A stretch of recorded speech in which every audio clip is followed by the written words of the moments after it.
Our international tour of beers takes us to France today, where we catch up with old pal Joe Sixpack. And bold, big, and barrel-aged beers. Try some of your favorites while we taste some of ours. From Well-Crafted Brewery in Lansdale with beer writer Tara Noor, and I'm Glen Macnow for an all-new episode of What's Brewing.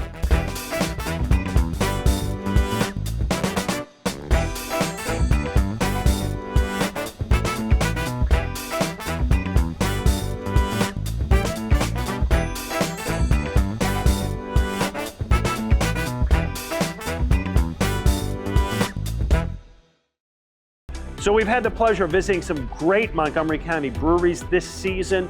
Love the beer, love the food, love the atmosphere. Tessa Robinson, tell us about what's new with Montco Makers. Yeah, so we recently had a passport refresh last year. We have new prizes coming your way that you can win when you visited all of the breweries. And we also are adding new breweries every day, every month. So keep an eye out for new locations to visit. I love it. How do people find the passport? Go to montcomakers.com. It's very easy. You input some information. It's a free download. Add it to your home screen, and then you can view it whenever you need. Fun times. Montco Makers Passport. I use it. You should too. Hey, welcome to What's Brewing. I'm Glen Macnow, joined by Tara Noor. We try to get Tara on every season. Great beer writer. Tara's got a book. Hold that book up. Yeah, there you go. A Woman's Place is in the brew house. Club. Available at anywhere I buy a book? Yeah, anywhere you buy a book, especially online. All right. We're at one of our favorite places, Well-Crafted Beer Company here in Lansdale. Of course, the show brought to you by Montgomery County and Valley Forge Tourism. Sign up for the Montco Makers Passport, a free mobile pass that takes you to the best breweries, distilleries, craft beverage producers in Valley Forge and Montgomery County. Check in during your visit for a great prize. Okay, now, they do, at this brewery, some great barrel-aged beers. And this, you tell me this is one of your jams, so we're going to start with that. I am enjoying their Wolf Pajamas single barrel aged in Sazerac rye barrels. They have it both, by the way, in bottles and on draft. So I'm enjoying this. What about you? I am drinking a Brettanomyces infused barrel-aged quad, which is a mouthful. It is. And in more ways than one. They did a beautiful job integrating the Brett into the beer, so it doesn't have that funkiness that people who don't tend to like Brett, they will love this beer anyway. All right, now hand me that opener, because we're going to do our swap today, and I am giving you, I love this, Bourbon Barrel Oaky Weekend from Prairie Artisan Ale in Oklahoma. Great brewery. This is a bourbon barrel aged stout with cocoa nibs, toasted coconut, vanilla, marshmallow flavor, and caramel. This is dessert in a bottle. Come on. By the way, thanks to Jim Martin at Lower Memory and Beverage, who gets us all these great beers. You picked this topic. Oh, that's great. Why barrel aged? What is it that attracts you to this? So I love dark malty beers. I love sweet beers. That's really good. And the high alcohol isn't on purpose. I don't love them because of the high alcohol, but this type of beer does tend to be very high in alcohol, so you have to watch it. This is 14.5%. Yeah, we've got some biggies on the show today. Yeah, what do you got for me? So I have this. I really like this, Yeah, by the it's way. delicious, More than I right? expected, yeah. With marshmallows, super good. So this is out of Colorado, Avery, one of my favorite breweries, called Schotel.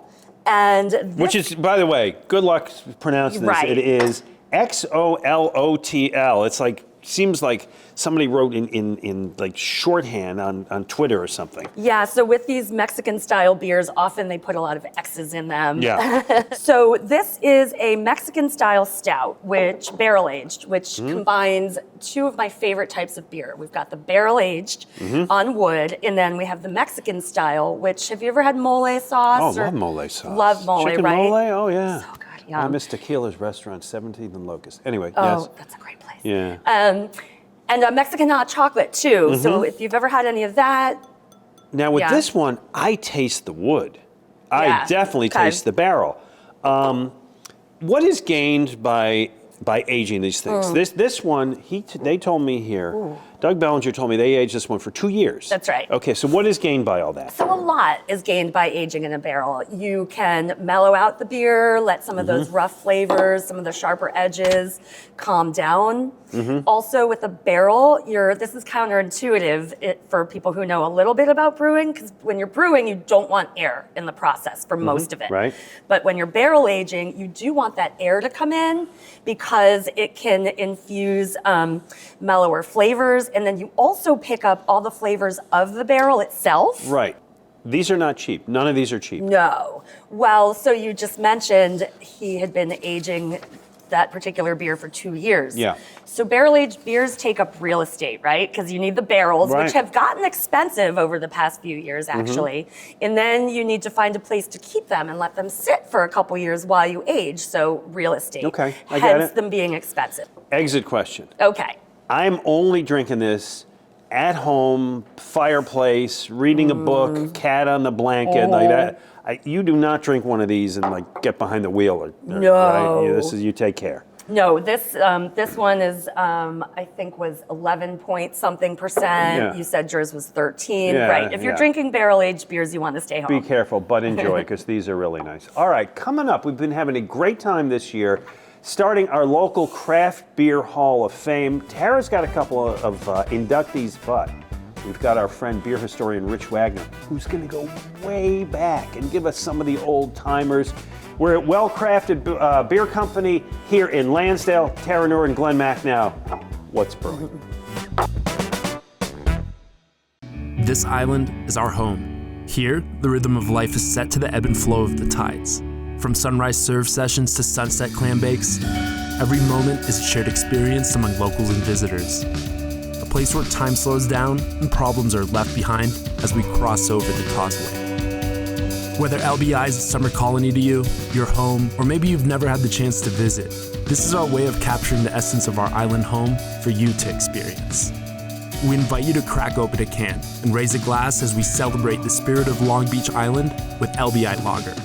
Island inspired, brewed for the beach, enjoyed everywhere. Hey, it's Glen Macnow. I'm here with Bucky Beers. He's the official mascot for the Bucks Beer Bash that is going to be held March 8th here at the Fuge in Warminster. For tickets, go to bucksbeerbash.com. Hey, welcome back to What's Brewing. I'm Glen Macnow. This is Tara Noor. This is beer historian Rich Wagner, author of Philadelphia Beer. We are here at Well Crafted Beer Company in Lansdale. They also have a place in Ambler, and I am drinking the Grit and Juice. It's a hazy IPA. You know that. I'm going to go that way. What about you? This is a S'mores Blonde Americano coffee beer. Ooh, Fabulous. that sounds like fun. What do you got there, Rich? A Kolsch. A Kolsch. Good choice. All right, we've been having fun all year doing our local craft beer Hall of Fame. And I think next week we'll give you like all the people we've inducted so far. But I wanted to get Rich in because, as you can see by the way he dresses, He always dresses like that. Rich walks down the street like this. Rich knows the old school stuff. So Rich, I asked you to give me a beer, a brewer, and a brewery from way back in the day that deserve to get in the Hall of Fame. Let us start with the brewer. Okay, well, we have Robert Hare. He was the son of a London porter brewer, and his father gave him a big bag of cash and sent him to America, or to the colonies, I should say, to start what is arguably the first porter brewery in the colonies. So what I also read is that George Washington loved his beer and used him as an example, as like a centerpiece in his Buy American campaign. So very important. In January 1789, There you go. right after they celebrated the adoption of the Constitution, he writes to a dealer, Clement Biddle, "I beg you will send me a gross," which is 12 dozen, of Mr. Hare's best bottled porter if the price is not much enhanced by the copious drafts you took of it at the late procession. I love that. All right, Robert Hare, congratulations. You're in the Hall of Fame. Give me the beer.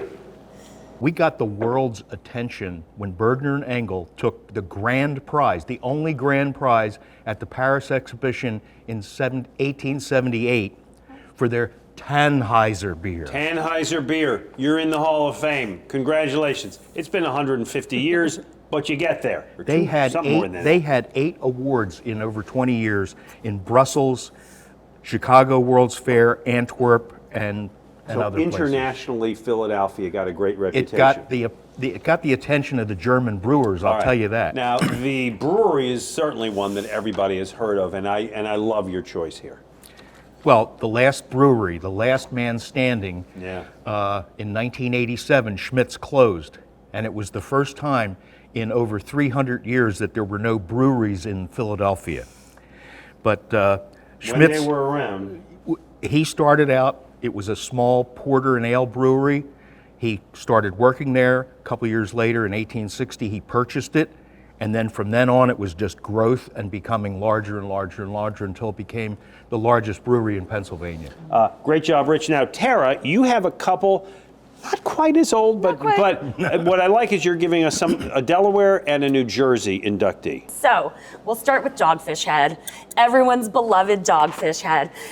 With all respect to Delaware, I have always said that Dogfish Head is the only thing that Philadelphia claims as local from Delaware. It's been around since the 90s. It was the first and biggest craft brewery and distillery in the state. Iconic for beers like 60-Minute IPA, Sequench Ale, which has been the best-selling sour Sequench Ale, beer yeah. for the past several years. Dogfish Head and the Sam Calagione are in, and from Yes. New Jersey, and it's a sad one to me because they're Yeah, kind of going through a tough time, but Yeah, so I love your idea here. thank you. This is Flying Fish and its Exit series, which Yep. local beer lovers will all recognize. So what Flying Fish did, I mean, they opened as the first online brewery in the country back in the 90s, and excuse the pun, but they really put New Jersey on the beer map Yep. with their Exit series.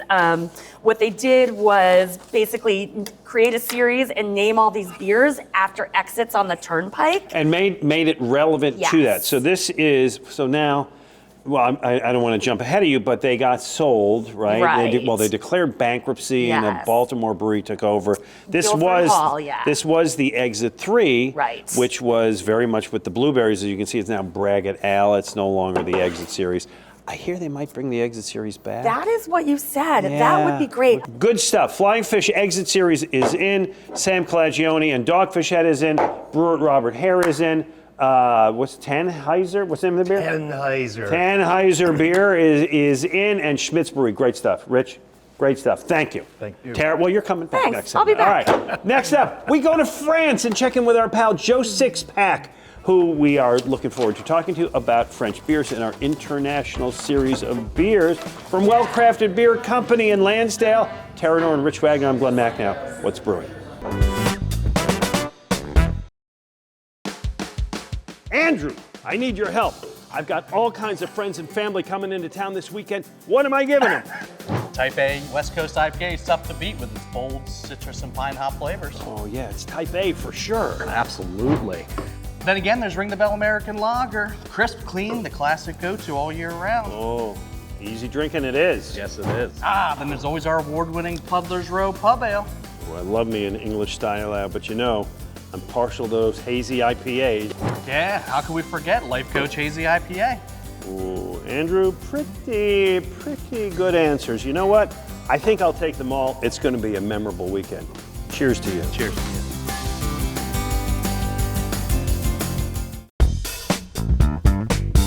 Hey, welcome back to What's Brewing. I'm Glen Macnow. By the way, show brought to you by Valley Forge and Montgomery County Tourism. We're here in Lansdale at Well Crafted Beer Company. So much going on in Lansdale with restaurants and clubs and fun places and shops. Make sure you get your way out here. By the way, I am drinking the No Disintegrations Black IPA, a style not a lot of people make. They make it well. I'm told this is a Star Wars reference. I don't know, but the beer is good. Tara, what about you?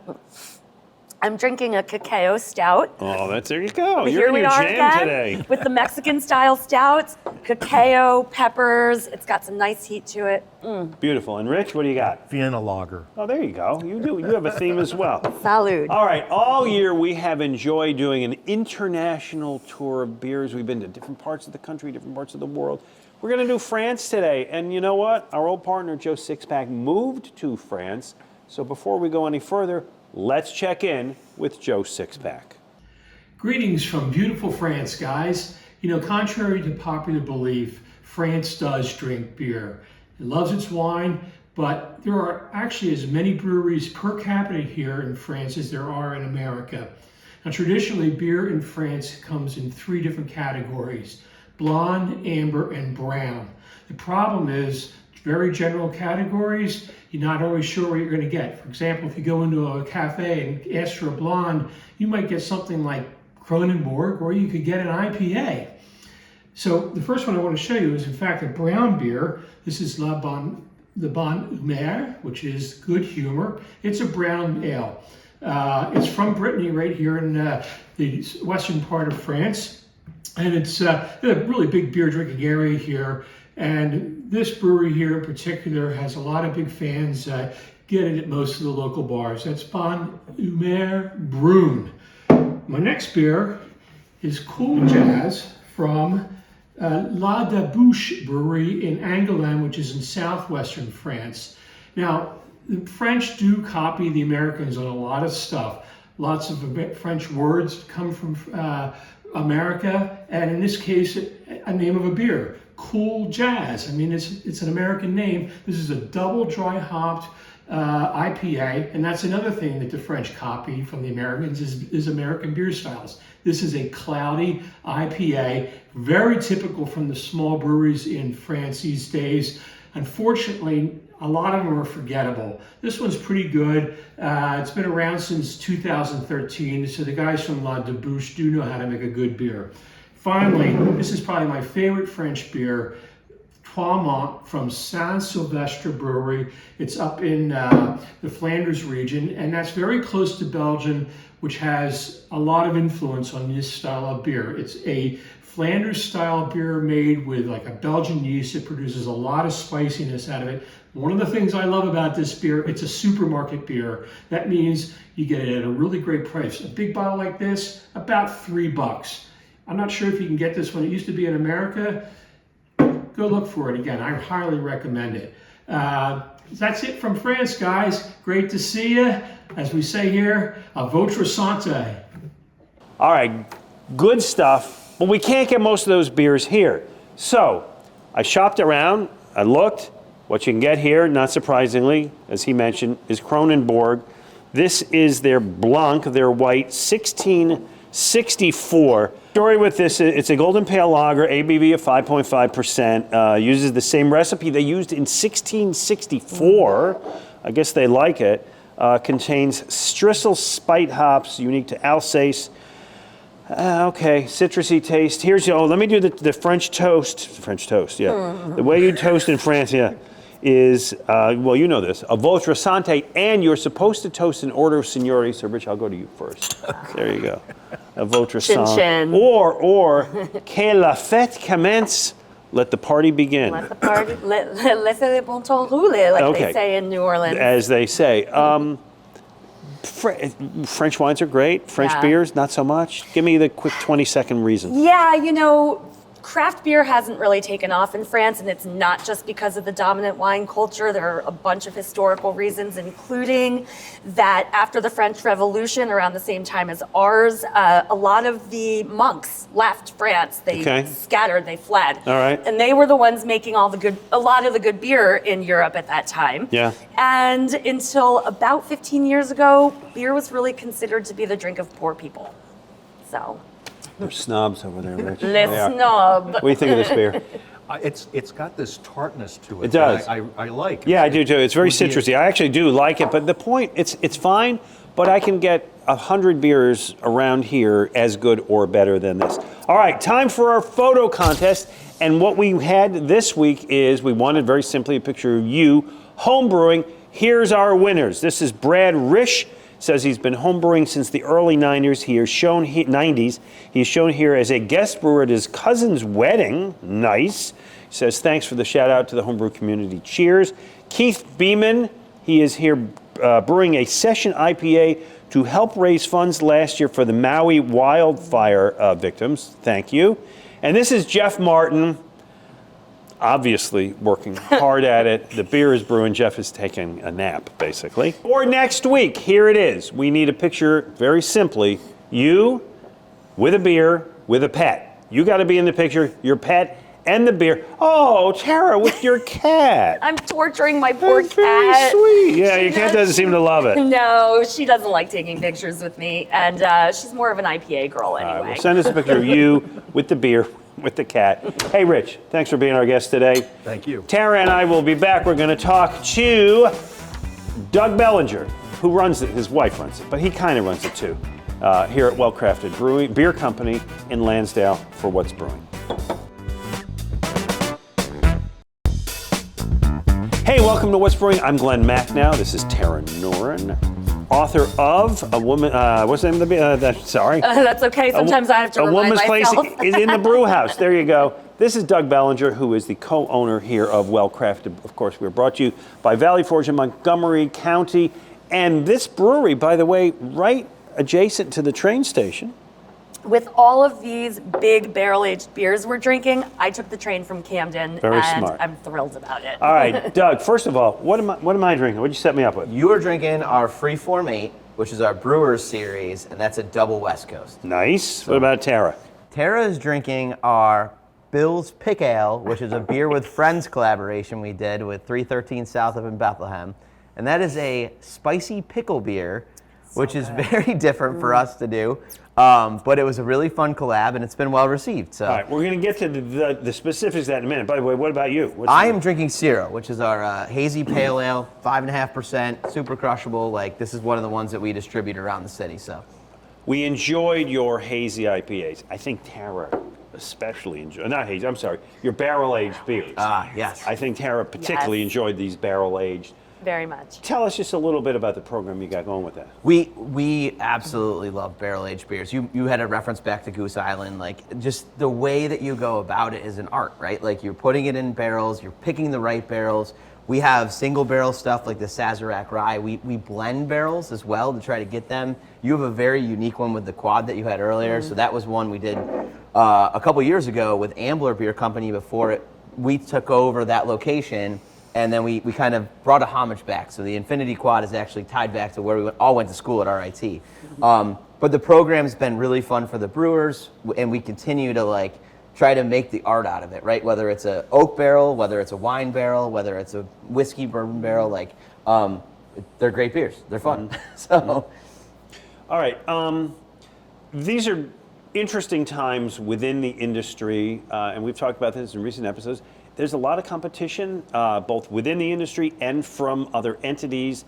Other drinks are becoming popular. You got to differentiate yourself. So you guys have been doing that in some interesting ways. You mentioned the Brewers series. Let's talk about that a little bit. So Freeform, so one of the things that we've been trying to adjust to is now that we're distributed outside, we've got our core beers, which we've kind of got up here, but we've also kind of trying to drive the taproom traffic, right? And trying to keep that freshness. Like, you got into brewing because brewing's fun, it's different, there's an art to it. So our brewers have a Freeform series, one that we can just knock out.